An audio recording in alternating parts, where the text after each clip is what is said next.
Bonjour Monsieur Bauer, bienvenue sur notre web radio. Merci. Donc vous êtes auteur de BD, illustrateur et dessinateur judiciaire, né en 1953 à Heilicourt dans le Pas-de-Calais. Absolument. Vous êtes de passage à Vienne à l'invitation de l'Institut français d'Autriche pour participer au Salon du livre de Vienne, donc le Bourvin qui aura lieu du 20 au 24 octobre 2024. Et vous serez interviewé demain, samedi 23 novembre à 10h30, donc pour présenter votre BD Klaus Barbie, La route du rat. Elle vient tout juste d'être publiée dans sa version allemande, Klaus Barbie, des Schlechter von Lyon. Est-ce que c'est la première fois que vous venez à Vienne ou en Autriche, ou est-ce que vous êtes déjà venu auparavant ? Alors, je suis déjà venu en Autriche et à Vienne en particulier pour suivre un procès. C'était absolument exceptionnel. C'est la première fois que je suis sorti du territoire français et j'étais venu pour le jugement des anges de la mort, qui étaient des infirmières qui avaient tué des personnes âgées et qui avaient récupéré à leur demande, soi-disant, leurs biens. Voilà. Ce n'est donc pas une expérience nouvelle pour vous, cette venue à Vienne ? Non, c'est pas une expérience nouvelle et je compte bien y revenir parce que à chaque fois que je me déplace sur Vienne, j'ai pas le temps de visiter ce qui est à visiter, donc voilà. Mais mais je reviendrai, c'est sûr. Vous avez commencé à travailler dans des journaux consacrés aux enfants comme PIF, puis vous êtes tourné vers l'audiovisuel avec une spécialisation dans les croquis d'audience, donc qui vous a notamment amené à couvrir 3 procès de collaborateurs et de nazis, dont Paul Touvier, Maurice Papon et Klaus Barbie. Klaus Barbie d'abord. Oui. Et donc ce important, dernier, c'est celui-là. C'était le premier procès de crime contre l'humanité. Oui. C'était aussi le premier procès qui était filmé en intégralité, et c'est pour ça que c'était important. Et puis c'était exceptionnel parce que à aucun moment les uns et les autres qui ont participé à ce procès s'attendaient à vivre ces moments aussi forts et aussi émouvants. Donc nous en parlerons plus précisément plus tard dans l'interview. Donc comment s'est opéré ce changement qui a dû être une assez grosse modification dans votre méthode de travail ? Donc, comment passe-t-on de PIF aux salles d'audience des tribunaux ? La technique, c'est la technique qui change et puis c'est l'approche aussi. Mais c'est avec l'expérience qu'on évolue. C'est-à-dire que moi, à partir du moment où j'ai suivi Barbie, Barbie a été pour moi une ouverture vers la chronique judiciaire et mon trait a évolué pendant les 10 années qui ont suivi. Et donc, même si on s'est dessiné, c'est toujours ce que je dis, parfois c'est un peu maladroit, mais les gens ne comprennent pas ce que je veux dire. Alors quand ils ne comprennent pas, je leur explique que c'est plus une question d'approche. C'est-à-dire qu'on ne travaille pas pour la bande dessinée de la même manière que pour la télévision. Point. C'est tout. C'est un autre regard, c'est une autre façon de voir les choses. Et sachant qu'il faut, quand on fait ce genre de travail, c'est se substituer à la caméra, c'est-à-dire remplacer l'œil de la caméra et du photographe. Donc voilà, donc on doit mettre en scène ce qu'on voit, en respectant ce que l'on voit et ce que l'on entend. Et donc par une approche nouvelle avec des dessins et de la couleur qui peut être différente. Oui, alors là, moi j'ai choisi de travailler avec des crayons de couleur parce que c'était plus pratique. Et comme je disais précédemment, pendant la conférence, on est tenu de travailler dans la discrétion. On doit être invisible par rapport aux juges qui sont là, présents, et on ne doit pas troubler ce qui se raconte et tout ça. Donc il faut se faire discret. Et à partir du moment où c'est discret, il faut trouver une technique et pas s'étaler devant tout le monde, ça sert à rien. Donc le fait d'avoir utilisé les crayons de couleur, ça me permettait d'en avoir 3-4 dans la main, et puis de choisir ceux que j'allais utiliser, et puis de travailler comme ça en direct. Mais c'était dans la plus grande discrétion. Donc pour nos auditeurs et auditrices qui seraient intéressés par le dessin, l'illustration ou la BD, est-ce que vous pourriez nous parler un peu de votre parcours d'études ? Donc quelles études spécifiques ? Mon parcours d'études, il est simple. J'ai fait une scolarité un peu moyenne. J'étais pas très bon à l'école. Je m'en excuse. Il faut pas suivre mon exemple. Non, je veux dire que j'ai pas fait de faculté, mais j'ai eu cette chance d'être rattrapé au vol par une prof de maths qui a dit à mon père: mais monsieur, ne le laissez pas dans cet établissement, sinon il va mourir, votre fils, et il faut qu'il fasse quelque chose qu'il a envie de faire. Et donc mon père s'est battu comme un beau diable pour trouver une école. Moi j'avais quoi, 15 ans, de trouver une école d'art graphique avec l'enseignement général impératif, évidemment. Il fallait que je parle le français, écrire, enfin bon, bref, les maths et tout ce que j'aime, quoi, en gros. Et donc voilà, et mon père a trouvé une école qui se trouvait à Douai, pas très loin de Lille. Et donc j'ai fait une première année, j'avais 16 ans. 16 ans. Ouais. 16 ans, je suis rentré dans cette école, donc j'ai suivi mon parcours scolaire normal. Je n'étais pas nécessairement bon dans les matières que j'ai citées plus bas, tout à l'heure. Et puis voilà, donc la langue, enfin, je ne sais pas s'il y en avait de l'anglais ou je sais pas, il y avait histoire de l'art aussi, si on avait ça. Et puis ça m'a permis d'abord de m'épanouir complètement. Et là, je me suis vraiment éclaté. Et j'étais un très bon élément. Mm. Et ça m'a permis aussi de pouvoir intégrer l'École nationale des beaux-arts de Lille, qui n'existe plus maintenant. Et j'ai pu suivre ce parcours de 4 ans.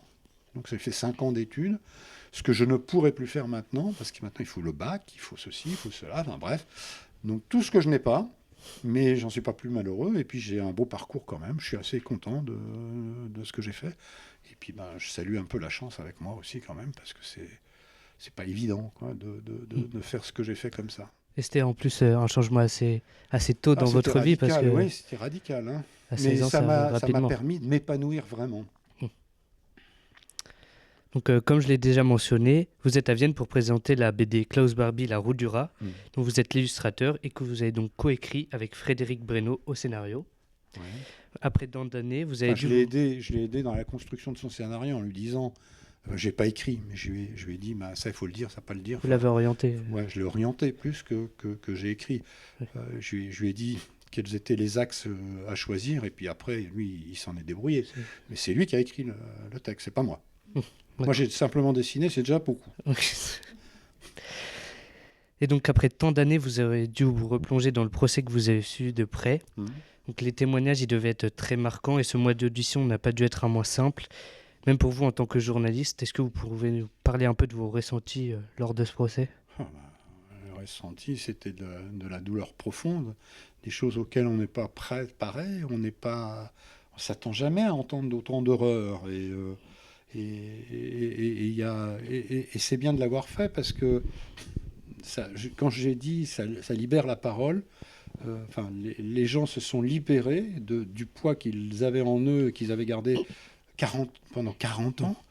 Donc ils se sont libérés, puis ça a permis aussi aux gens de prendre conscience que quand même tout ça a existé. C'est parce qu'il y a eu tellement de négationnistes, il y a tellement de gens qui ont dit le contraire, qui disaient que ça n'avait jamais existé, que c'était de la fumisterie. Non, là, non. Les gens n'avaient pas été employés par la justice pour raconter des conneries. Ouais. C'est pas possible. C'est autant d'horreur, c'est pas pensable.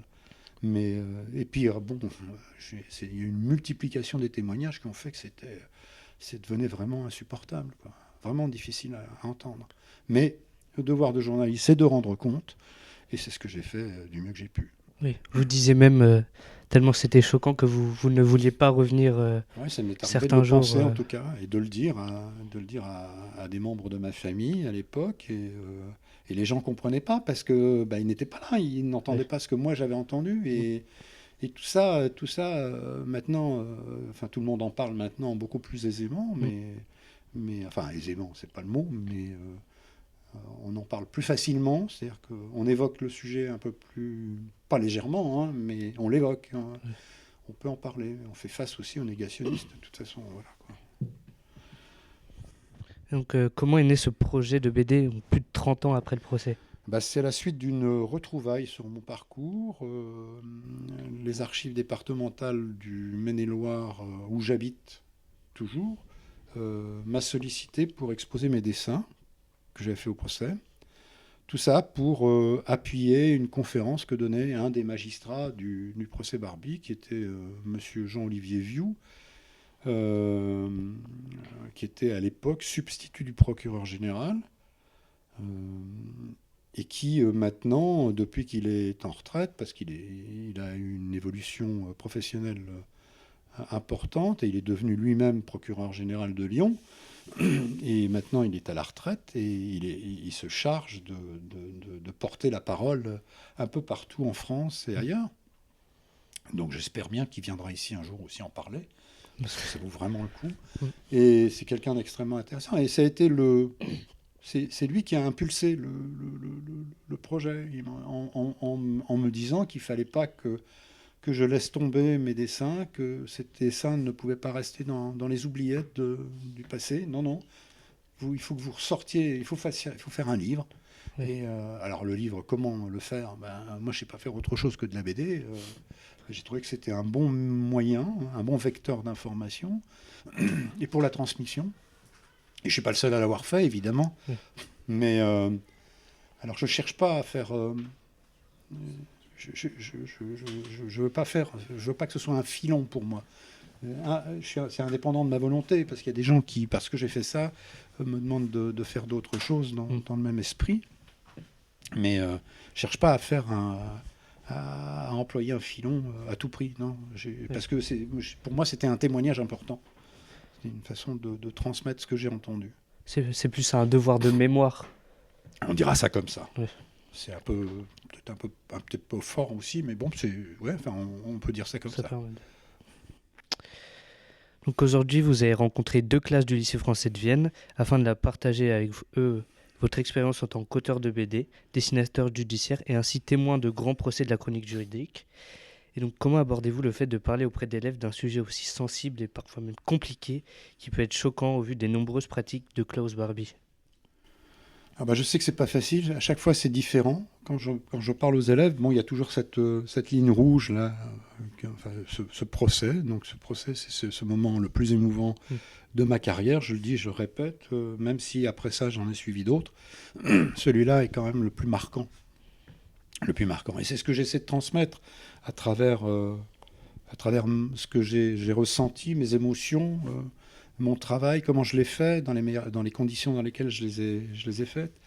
Et puis je pense que ça... Puis j'apporte un peu de l'eau au moulin en diffusant aussi quelques témoignages piqués ça et là sur les images du procès qui sont restées dans l'histoire. Là. Et je trouve que c'est important aussi que les gens entendent et qu'ils voient un peu dans les conditions dans lesquelles nous on travaille. Ce qui n'est pas toujours simple. Oui. Et donc, comme j'en ai parlé avant, est-ce que vous êtes particulièrement sensible au devoir de mémoire ? De plus en plus. Je crois que là, ça a été aussi un éveil pour moi. Oui. J'avais pas pris conscience aussi que ça c'est aussi important, mais là, le fait d'avoir fait cette BD m'a propulsé en avant, et puis je peux pas faire autrement maintenant, parce que il faut que je transmette, c'est nécessaire. Je fais sagement, parce que... Puis bon, j'ai pas non plus... je suis pas un historien. Je témoigne de ce que moi j'ai entendu, je le répète, de comment je l'ai vécu, et c'est tout, et c'est déjà assez impressionnant, quoi. Donc vous faites de votre point de vue, de votre personne, vous arrivez à quand même à montrer un peu à faire partie de l'histoire, mais suite à ce que vous avez vu... Ce serait trop prétentieux de dire que je fais partie de l'histoire. Je veux dire, il se trouve que dans ma vie, j'ai fait un pas dans l'histoire avec un grand H, et que c'était complètement indépendant de ma volonté. Et c'est pas quelque chose auquel je m'attendais. Et puis j'en ai pas fait profit non plus. Je veux dire, ça reste toujours, et je le dis toujours, c'est quelque chose qui est en moi maintenant marqué, mais... Et c'est vraiment une trace indélébile dans ma conscience, quoi. Et je ne peux plus me permettre de penser autrement. Merci beaucoup, Monsieur Bauer. Je vous remercie d'avoir partagé avec nous votre précieux témoignage et votre expérience unique en tant que dessinateur judiciaire. Votre récit sur le procès de Klaus Barbie ainsi que sur votre travail artistique et journalistique est une richesse inestimable. Vos dessins ne se contentent pas de documenter, qu'ils racontent l'histoire avec une profondeur humaine qui touche au cœur. Nous sommes honorés d'avoir pu vous écouter et d'offrir à nos auditeurs un aperçu de votre carrière marquante. Merci encore pour votre générosité et pour ce moment d'échange. Je vous remercie à vous de m'avoir reçu.